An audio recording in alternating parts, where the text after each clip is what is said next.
হে আল্লাহ, আল্লাহ সুবহানাহু ওয়া তাআলা পবিত্র কোরআন মাজিদে বলেন, ইয়াসআলুহু মান ফিস সামাওয়াতি ওয়াল আরদ কুল্লু ইয়াউমিন হুয়া ফি শা'n। আকাশসমূহ পৃথিবীতে যা কিছু আছে সবই তার কাছে সাহায্য প্রার্থনা করে, সর্বদাই তিনি কাজে ব্যাপৃত। যেমন কাউকে সম্মান দান করা, কাউকে অপমানিত করা, নবসৃষ্টির মাধ্যমে নবাগতকে প্রাণ দান করা, আবার কাউকে মৃত্যু দান করা ইত্যাদি সকল কাজের প্রতি মুহূর্তে রত আছেন আল্লাহ তাআলা। বিক্ষুব্ধ ঝঞ্ঝা বায়ুতে সমুদ্র যখন উত্তাল হয়ে ওঠে, নৌজাহানের আরোহীরা তখন নিমগ্ন কণ্ঠে আর্তনাদ করে বলে, হে আল্লাহ। মরুভূমিতে উঠে আরোহী কাফেলার যাত্রীরা যখন পথ হারিয়ে ফেলে, কান্না ভরা কণ্ঠে তখন আর্তচিৎকার করে বলে, হে আল্লাহ।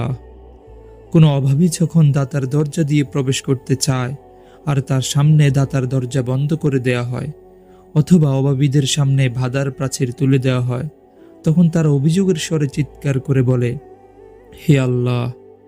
সব পরিকল্পনা যখন ব্যর্থ হয়, আশা যখন নিরাশায় পরিণত হয় এবং সামনের রাস্তাকে যখন সংকীর্ণ অমসৃণ মনে হয়, তখন মানুষ ভগ্ন হৃদয় নিয়ে ফরিয়াদ করে বলে, হে আল্লাহ। সকল ভালো কাজ ও ভালো কথা, একান্ত আকুতি, নিরপরাধীর তপ্ত অশ্রু এবং বিপদগ্রস্ত ব্যক্তির সাহায্য প্রার্থনা সবই দয়াময় আল্লাহর দরবারে পৌঁছে। বিপদ, মুসিবত ও অভাব অনটনে দুহাত তারও দিকেই প্রসারিত হয় এবং দুচোখ তারই তরে অশ্রুসিক্ত হয়। আমরা যখন তাকে স্মরণ করি, হৃদয় লাভ করে, তখন পরম প্রশান্তি, আত্মা লাভ করে স্থিরতা, ফলে স্নায়ু বিশ্রাম নেয় আর বোধ শক্তি জেগে ওঠে। আল্লাহ হলো সুন্দরতম নাম, বিশুদ্ধতম বর্ণ সংযোজন এবং সর্বদিকে মূল্যবান শব্দ। এই জন্য আল্লাহ তাআলা বলেন, হাল তা'লামু লাহু সামিয়্যা।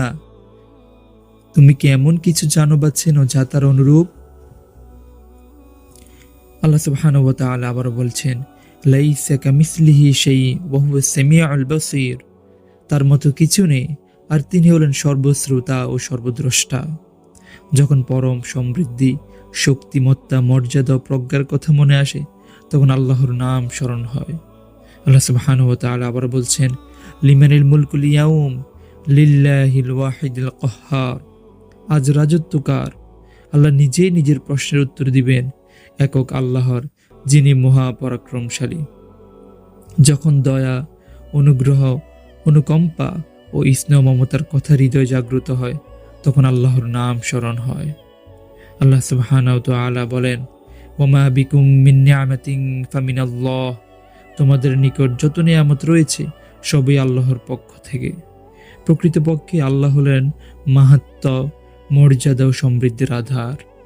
হে আল্লাহ, আরামায়েশকে দুঃখ কষ্টের স্থান দখল করতে দিন।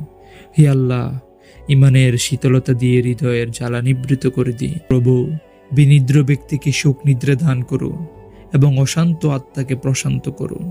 হে আমাদের প্রতিপালক, বিভ্রান্ত লোকদেরকে আলোর দিশা দিন এবং পথভ্রষ্টদেরকে আপনার হেদায়েতের পথে পরিচালিত করুন। হে আল্লাহ, আমাদের অন্তর থেকে কুমন্ত্রণা ও অন্ধকার দূর করে আলোর ধারা পরিপূর্ণ করে দিন। সত্য দিয়ে মিথ্যাকে নিঃশেষ করে দিন এবং শয়তানের কুচক্রকে আপনার ফেরেশতা বাহিনী দিয়ে দুমড়ে মুচড়ে নিশ্চিহ্ন করে দিন। হে আল্লাহ, আমাদের থেকে দুঃখ, কষ্ট, অভাব, অনটন, দুশ্চিন্তা, উদ্বেগ ও উৎকণ্ঠা চিরতরে দূর করে দিন। আপনাকে ছাড়া অন্যকে ভয় করা, অন্যের উপর নির্ভরশীল হওয়া, অন্যের প্রতি ধীর আস্থা স্থাপন করা এবং অন্যের কাছে সাহায্য প্রার্থনা করা থেকে আপনার নিকট আশ্রয় কামনা করছি।